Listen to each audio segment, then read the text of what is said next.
Original ako ni boss. Sa iyo ha. Granting lang. Sabay naman dito sa iyo si Lance at saka si Day Only. Sino pipiliin mo sa dalawa? Wait, kung if ever lang po, hypothetical naman. Yes, yes. Okay. Kinakabahan. Well, see, I don't think na meron kaming chance ni Day One because parang I know him. Like, Napapatakbo siya sa likod. no, because mas matagal siguro yung friendship na nabuo namin and I think maybe Lance. Pero, yeah. Mamimili ka lang, anyo nga sa'yo or baka yung buntag sa ilmo?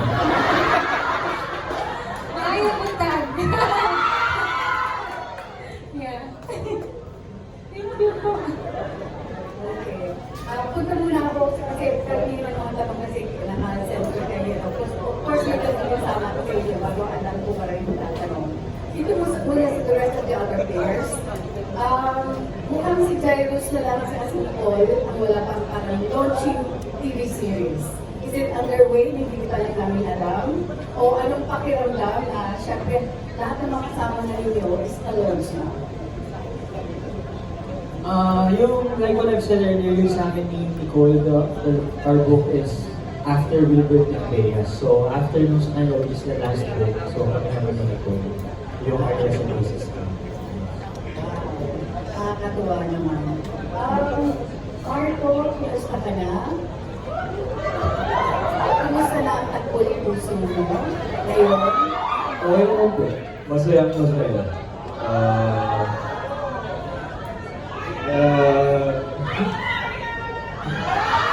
Nakikita niyo naman, alagang-alaga ako ng The Boys, oh. Yeah. How are you? I'm good, anak. Yes po. Is there a possibility na muli kayo magkabalikan? Tita, hindi ko na po alam kung anong gagawin ko bukas, so hindi ko talaga alam. Yeah. Let fate decide. I honestly don't know. I'm just enjoying life at the moment. Okay. Ano po? Oh! Yeah! Come on, guys. Kay Gab naman, syempre si Maya. Kumusta na kayo Maya? We're good naman po. Nasa ang level na pagiging magkaibigan niya? We've gotten really close since the beginning. Siyempre, nag-start kami nung we barely have scenes. Now we made like 3 or 4 shows together. And I'm just glad na she's my love.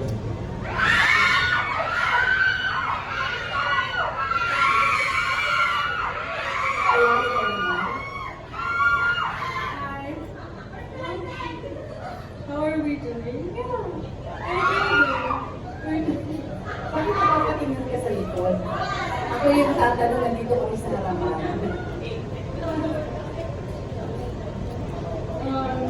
Yeah, as Gab said, we're very comfortable with each other now, especially compared to when we first met and started working, of course. It's really nice to learn so much about someone throughout doing so many projects together. And I look forward to doing that.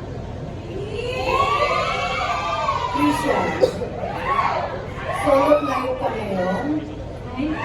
Kumusta naman kayo ni Jeff? Hello, we're still working together for another show sa TV from So, very busy person po ngayon si Jerome. O iniwan ka dito, no? No, he's working. Is working. Okay. Si Derek naman. Derek, hindi pa kasi natatanong si Derek. Derek, I'm here. Nandito ako sa lodge. Sa balcony. Derek, how was it like working with this team? Considering na ito pa yung parang mga love teams kayo ng diba? Anim na love teams na putting them together in one show. To be honest, surprised ako na ako ang mag-direct nito coming from medyo adult comedies gano'n, na ngayon, parang life-hearted na one-pad story. Pero I took it as a challenge kasi hindi lang talaga siya romance, kasi handbook ano siya.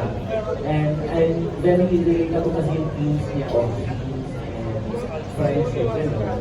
And nung nandito sila, and working with them, ako yung parang stranger din kasi kilala na sila lahat. Ako yung new character sa season na parang and ang gagaling nila, na wala na akong masyadong ginawa na okay na yan, parang alam na ng character sila. So it was so easy working with them na parang harikos na ang natural ng vibe at chemistry nila kapag sila. So I'm very, nung after ng isang take, pero ako na, ang sweet ko sa cast na kasi magagaling sila. Promise.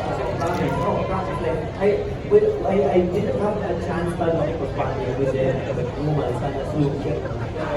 I'm looking forward na outside, we get to know each other, para mas maganda. Pero, okay din, gagaling ko rin. So, parang swerte ako na magagaling na yung mga cast ko. So, parang, it was easy to direct them. So, si Wilbert, matagal ko siyang kilala, first film, second film mo, diba? So, yung boy band, so parang, nakita ko siya growing as an actor. Nung nag-start pa siya, medyo give back, pinagaling pa siya. Nung over the years na nagkatrabaho kami, nag-grow siya and parang, ay, ganda na ako, ay, nag-tuwan sa si Wilbert, may timing niya siya. Kaya parang ang comedy, hindi mo maturo eh. So sa kanya, natural instinct gano'n. And ngayon, with pairing lang siya na, alam mo yun, very natural yung chemistry. So parang, I didn't have to do a lot of everything sa direction. So, I'm very honored and proud na ito yung class ko. And yun, and ang ganda ng mga backstories nila, ng mga ibang characters. So, may umabot ako sa isang chapter na parang mas naano mo yung romance at na pinagpugo ng mga characters. Kaya, na-excite ako sa characters nito. So, thank you guys for accepting me. Okay, lastly, sorry so ano po sumobra ko sa dalawa. But lastly, of course, para kay Nabea sa akin kay Robert. Finally, dumating na siguro ang pinaka-antay-antay yung road to project, this series. Bea, you've been around for quite some time, nasa GMA ka pa. Pero parang yung dream mo, dito nagkatotoo, dito nangyari. So, anong pakiramdam? Kayong dalawa. Hi, Tita. Good afternoon po. I feel really blessed that inaalagaan po tayo ni Tita. And I think hindi lang po ako yung nag-antay dito sa project na to. I think ang mas nag-antay at nag-abang yung supporters po talaga. Simula ng book 1, simula lokal, Kia, LV, Saklay, hanggang Shakira after. Inantay po talaga nila, inabangan nila kasi dito po sa Golden Scenery of Tomorrow, mapapanood kung paano nagsimula yung pagkakaibigan ng lahat. Kung saan nagsimula yung kung bakit gano'n ugali ng ganitong character, kung bakit sinabunutan ni Yana si Sam, yung mga gano'n. Kung sino yung first kiss ni mga gano'n. Pero kumbaga kasi, po siya it's not just a story of the Arkin, it's really a story of the whole Valeria High Squad.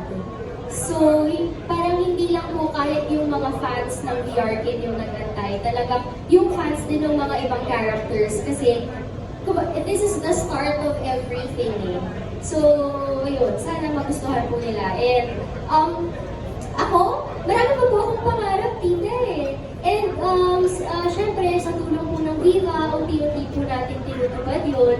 And, pero I wouldn't say na, okay,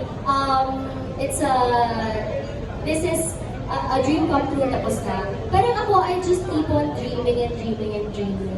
ayun, believe survive starstruck. Ayun po.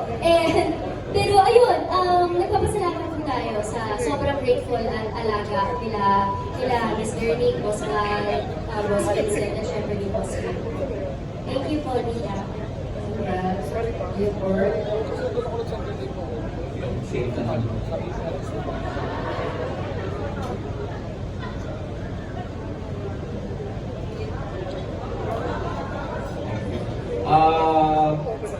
Inantay, I think talagang the stars align sa Golden Scenery of Tomorrow kasi na-chemistry test din ako sa Hero. Then na-mention din sa akin yung Sevi na role before. Then nasa iba pa yung mga projects ko dati. So parang sinakto talaga na kung kailangan nila arcade mismo. Doon ako napunta sa mga chemistry test, gano'n. And then, yung timing po ng mga bagay-bagay, pati yung character na parang hindi na ako masyadong mahirap. Or iba-imagine sa mga readers na as arcade kasi yung kung anong ginagawa ni arcade in the book, yun na din yung ginagawa ko in real life. And syempre, may love team na sobrang accurate din talaga sa book. Yung values ni Via, hindi yung values ni Bea. I think ito po yung project na to, isa sa mga project talagang I can say talagang dream come true for me. Pero hindi, I hope after this meron pa masusundan pa for us. May hirit lang ako na tanong sa inyong dalawa. On the spot. Girlfriend material ba? Gilbert para sa'yo to? Girlfriend material ba si Bea para sa'yo? And Bea is Gilbert boyfriend material. Yeah, si Bea po kasi talaga sobrang mahalaga. Parang sa amin po, siya yung sobrang concerned bigla pag may nangyari. Ano nangyari? Para siya talagang nanay ng hindi yung ano lang.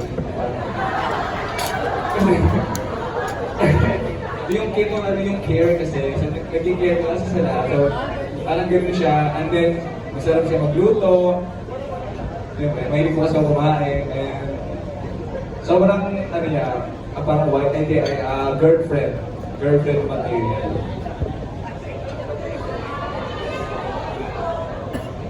Pag-isipan ko, Dita. Hindi. Opo naman, di ba, palagay, takes care of you, make sure you're comfortable.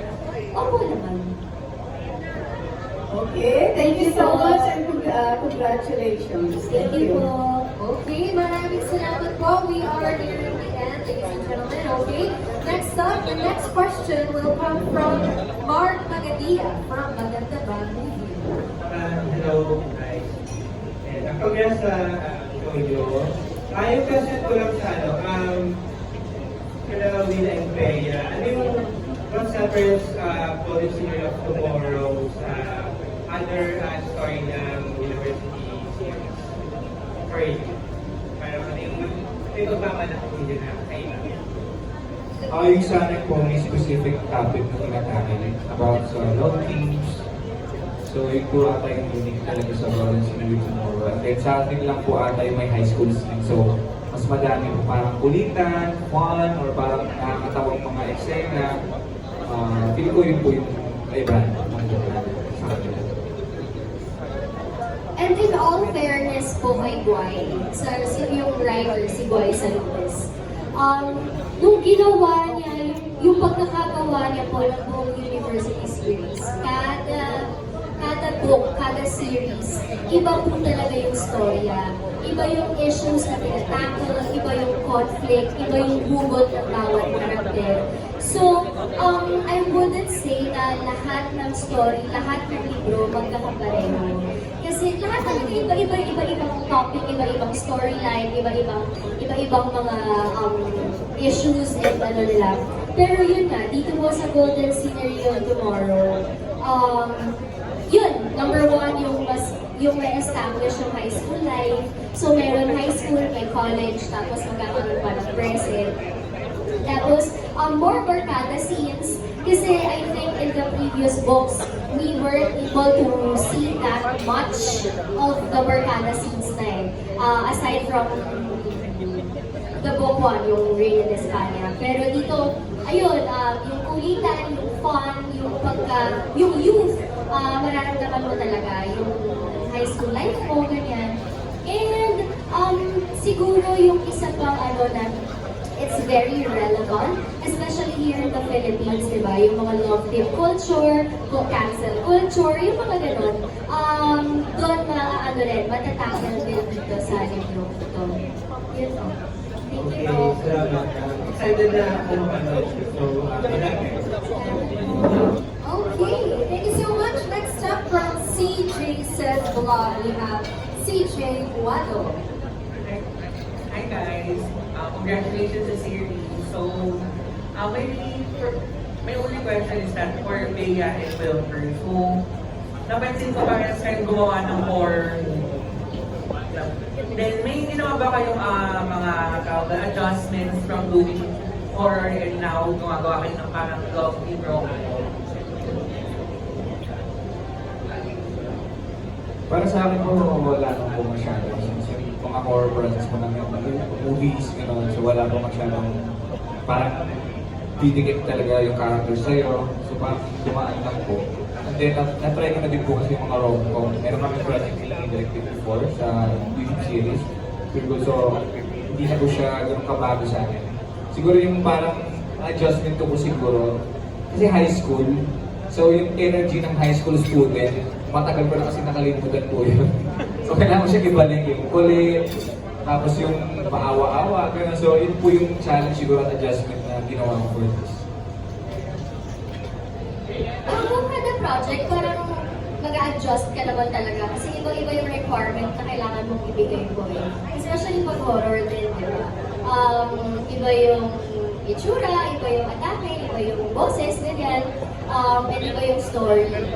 So, pero adjustment, hindi naman adjustment kasi kung ano yung hinihingi ko, yun yung, kumbaga, yun yung ibibigay. Yan po. Thank you po. Okay, thank you so much. And last but not least, we will